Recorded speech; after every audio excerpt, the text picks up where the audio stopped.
Hello everybody. I would like to thank the SOFIA Game Jam organization and especially AmuseNet for letting me talk to you today. Let me tell you first a bit about myself.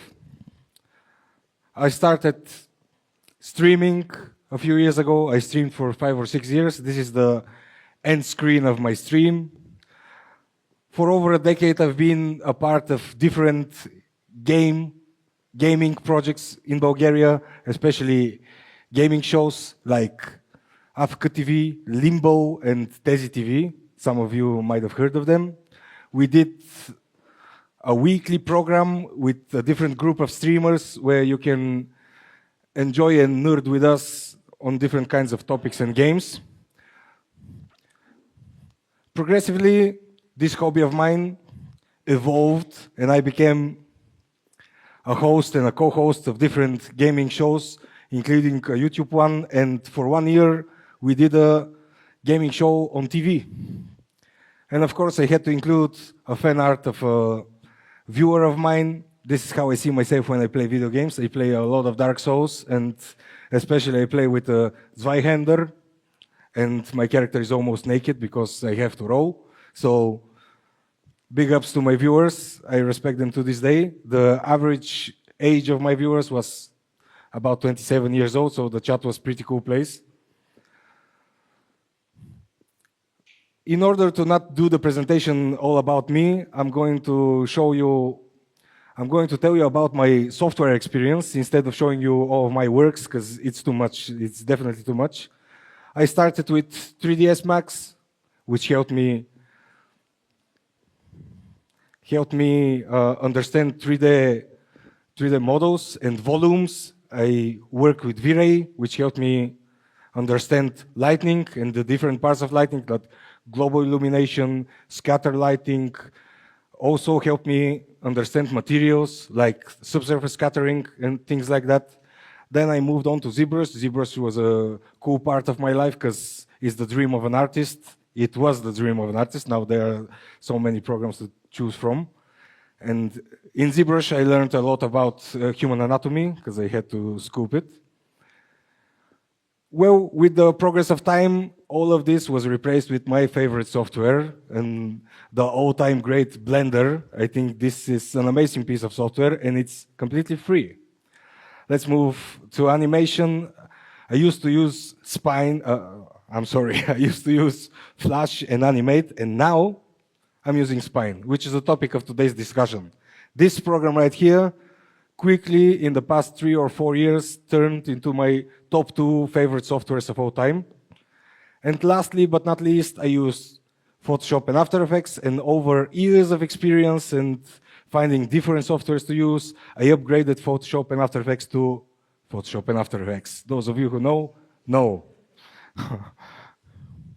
My dream in life, everyone has an ultimate goal. I dream to make video games. So I think I'm in the right place when I say I'm looking for developers to make the 111th clone of Vampire Survivors. I'm telling you, there's something I can guarantee to you right now if you join my team and risk and destroy your free time to create this project. We're gonna have the money, the power, the whole enchilada, the good girls, the bad girls, and I want to get sick by eating gold-crusted steak. Right now, I'm working in AmuseNet Interactive. For the past 4 years, I've been working as an animator professionally. In AmuseNet, we use primarily Spine and After Effects to make those kinds of animations. These things right here, not only they look cool in my opinion, but also are made in a relatively short span of time. The thing that makes you a good animator, especially in AmuseNet and with the tight schedules and deadlines, you have to know a lot of methods, a lot of principles, and a lot of ways to make a given animation, and you have to pick the best one to give you the best result in the given time you have to make. Also, many of us are gamers, I guess, and casino games are not very gaming oriented for some of us, because you know there's no stats to upgrade, there's no damage per second and stuff like that. But I can tell you this, considering the gaming sphere of online casinos, especially art and animation, I find it very creative and inspiring for every day. I can give you an example. There was a week where I had to animate the mythical Monkey King Wukong, and for the next day, the next week, I have to animate a sweet old lady with a dog. And the next week after that, I animate a tornado with sharks in it or something like that. These are some full screen animations. I would love to show you some of the great examples that I had in mind, but sadly, the games are under NDA and I couldn't show you, but you can check our site and see some great character-based games that we did with a little bit more complex animations and phases and stuff like that. But games are still not released. Try it in a month. Let's talk about Spine, boys and girls. One of my favorite pieces of software ever. If some of you haven't heard of it, this is going to change your view of animations, and I hope to inspire some of you to just get this software and give it a try. What is Spine? If I had to describe it in a few words, Spine is a bone-based animation software with a twist. It has a twist. We're going to talk about the twist later.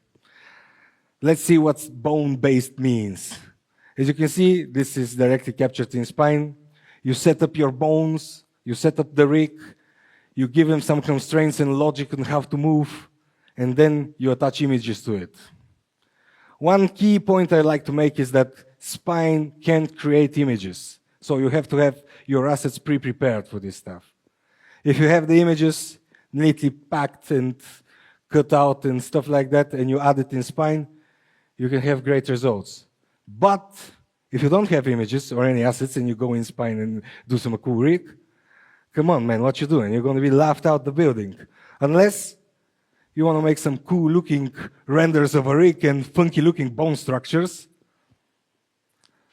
Okay, this part of the lecture will go a bit technical in Spine and what you can do with bones, but I can promise you that the other half will go both through the wall. Let's talk about constraints. Spine is a 2D bone-based animation software, and the first thing you can do with bones, the basic stuff, is AK constraints, inverse kinematics.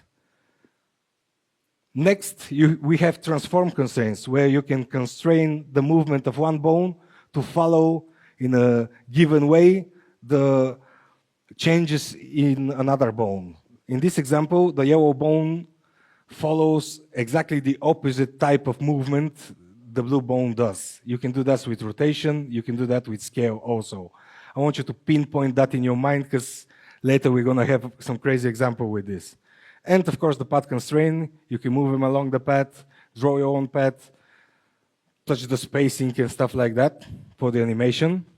The cool thing is that those three types of constraints you can combine and get even more crazy results and complex rigs in the program. As you can see right here, I have full control of the elbow or the knee, whatever you like to see. Right here, I have the blue standard IK constraint, but you can see I don't have control over the elbow. With this setup right here, which I use IK plus transform constraint, I have full control over the limb. Next, we can see that with only 2 bones, IK setup, we can control a lot of bones. For example, deforming a path for animating a tentacle or stuff that, a tail or stuff like that. Well, here comes the twist. I told you about the twist. The twist is right here, right now. The twist is meshes. Spine lets you create meshes over your objects. Let's see the process really slowly.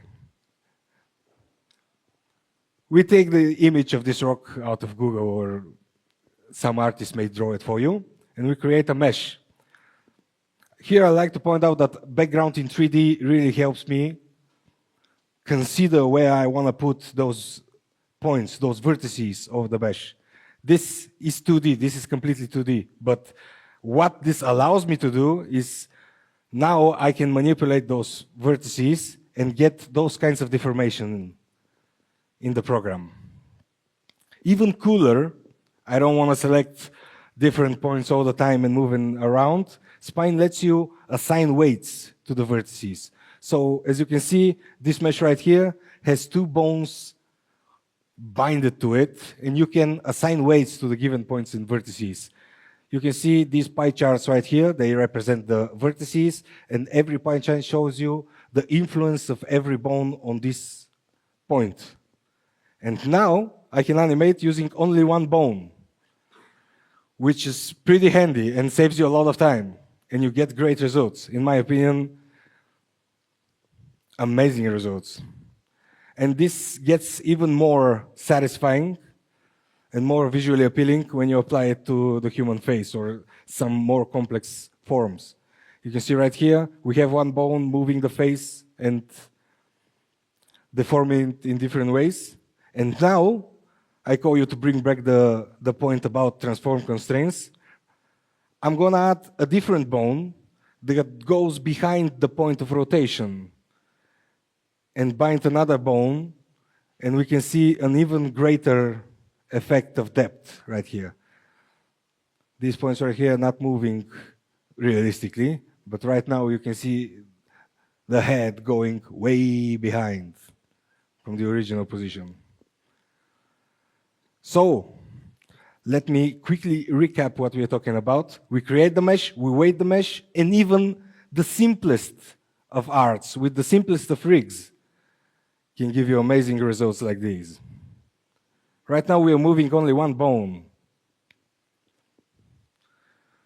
Something else Spine has added recently, I've had the enjoyment of trying it last week, and for an example you're about to see later, we now can add bone physics to your bones, which is something that reacts real time in your game.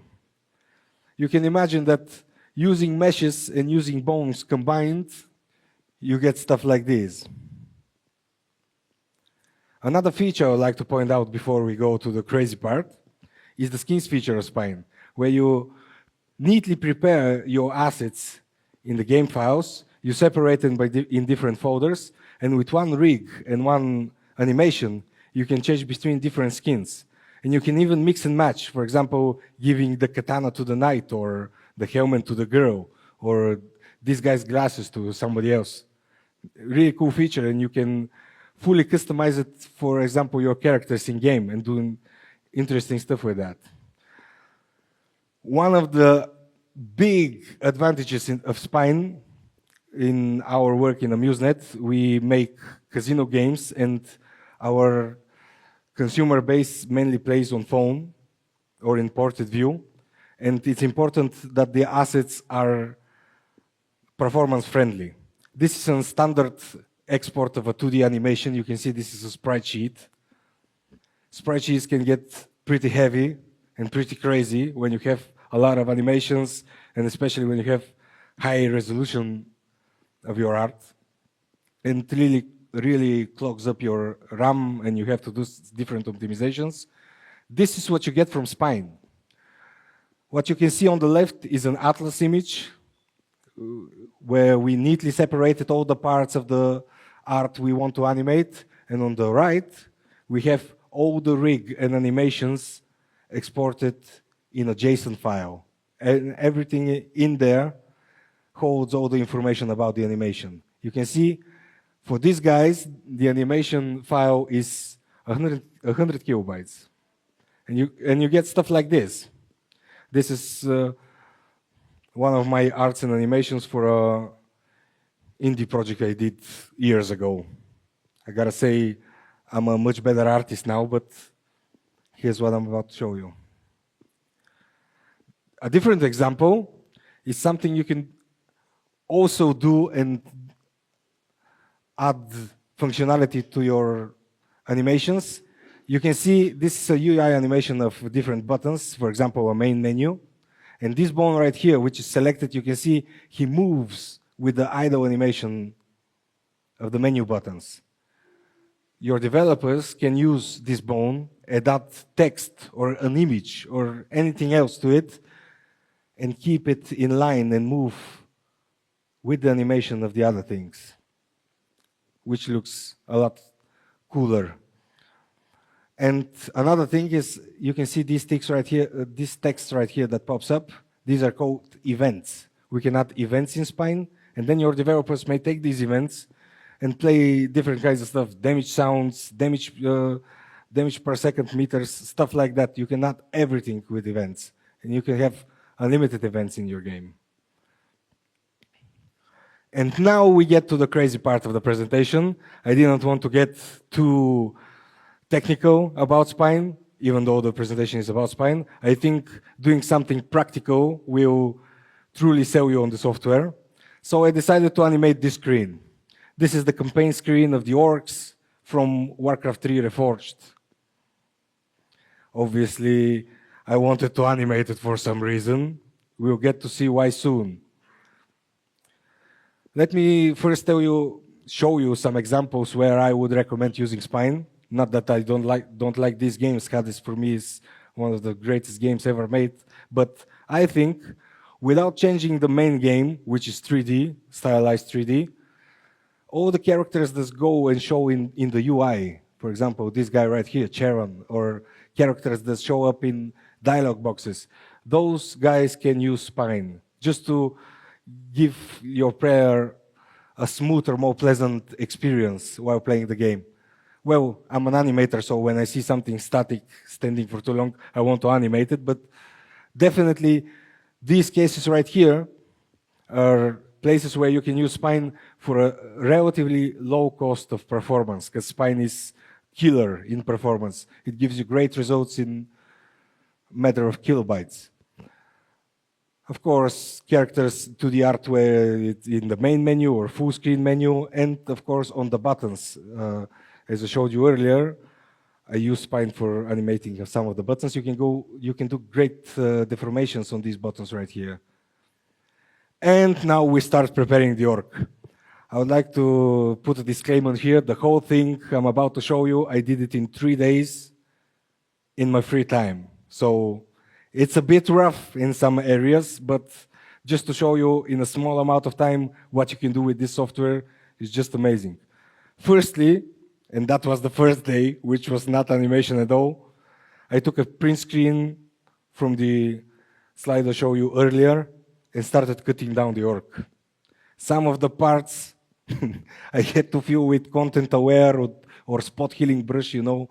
There was an axe right here, so I had to fill it in order to move the axe later and not look funky. I filled all those things. I prepared them neatly in Photoshop, named all my layers. And then another cool thing is this is the stuff prepared in Photoshop. I put my guides and I use Photoshop to Spine script, which is given from the developers of Spine esoteric software. This is the menu. And we tell it, okay, export it there, do this stuff, scale 100% and stuff like that. And this is how it arrives in Spine. Oh, the covers look strange. Well, he has a sunburn. And I don't have to do any manual positioning or anything like that. Everything arrives exactly as it was in Photoshop. And we start creating the bones. We start creating the rig. Here we set up some basic IK for the beginning. Of course, later for the final stage of the animation, I'm going to use the more complex IK setup that I showed you earlier, where I want to have control over the elbow. This slide right here shows you the final bone setup of the orc.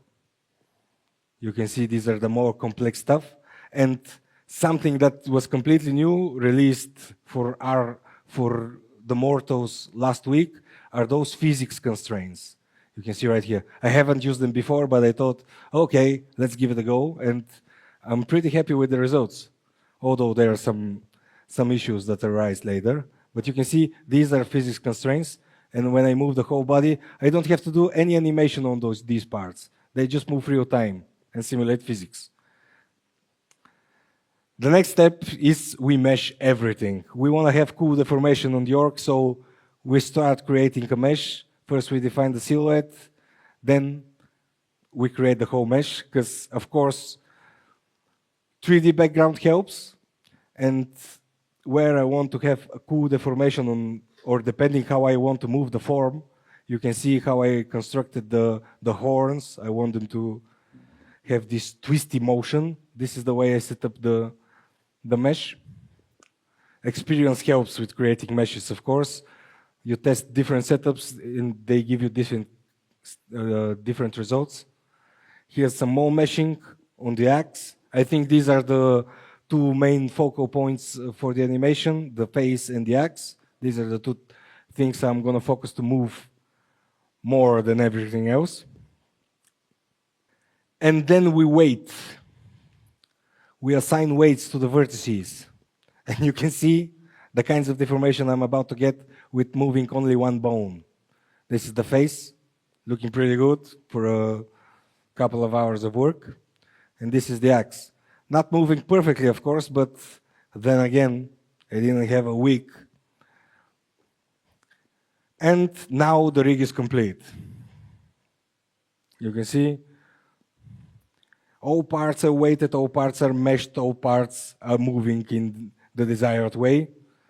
I wanted to record the animation part of this thing, but then again, this is not an animation tutorial. I just want to show you the spine. So we're going to skip some time with that and just go to the results. Firstly, I'm going to show you how it looks in the original game. So let's see. Blizzard Entertainment proudly invites you to return and experience the adventure once again.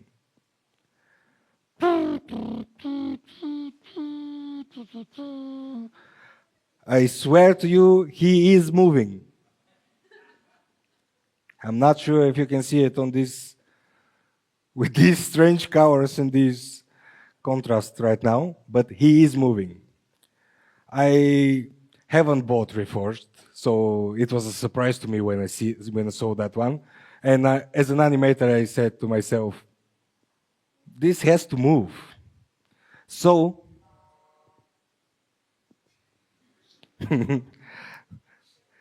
Destin Corporation presents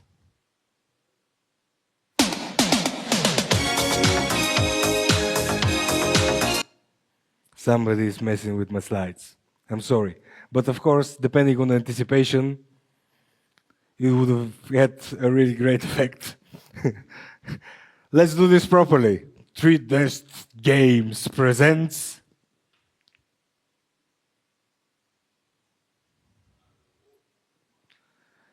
this is the final result. I didn't want to do any crazy animations and any crazy effects, even though I tried adding some aura around the orc, aura around the axe. But then again, the final result we're looking for is just an idle screen where the player will choose some missions and some buttons.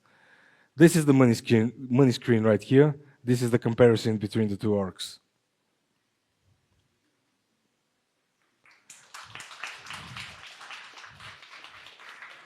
And finally, the main difference between the two, excluding the animation, is this. We consider that both of them have to have the art assets, because if you don't have the art assets, you don't have the art. But the animation, they have some animation right here done simply with code or stuff like that. I don't know the size of this animation, but I can tell you the size of the JSON I animated this orc with, and it's 175 kilobytes. For a game that's 30 gigabytes, that's pretty good. And also, this size right here includes the rig, the meshes, and all that information. That means that I can add 2 or 3 different animations more on top of it, and it won't go above 500 kilobytes, you know?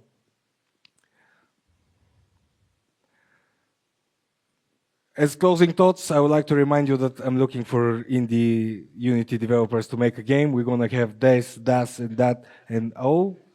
And I'd like to thank you for being present. And please, if you have any questions. Well, we definitely got my attention. Yeah, if there are any questions, please. There's a hand right there. Yes. Do you know any popular games using Spine? Oh yeah, two of my favorite games that use Spine are Darkest Dungeon and Coat of the Lamp. That was the name, yeah, Coat of the Lamp. And also 90% of the 2D mobile games that impressed you with any kind of animation are using Spine. Because again, Spine is very friendly on performance. Great. Thank you. If there are any other questions, yeah. Yeah, hello. I want to ask you, what do you think about using Spine with AI technology like Midjourney or something like that? Because if you don't have any animation experience, I guess that would be a very good starting point. Well, the important thing right here is to ask you, are you talking about AI for generating the image assets or AI for the animation? For the animation, for the image assets. Well, for the image assets, as you saw right here, the thing I did is I started from a static image, and AI generates great static images. And you can just cut it out and animate it. But when you go to AI for animation, the final result, the files that you can give to your developers are a sequence. And it's not performance friendly at all. Thank you. Is there no one else? Is there no one else? All right. Thank you again All right, for this thank you very much, presentation. guys.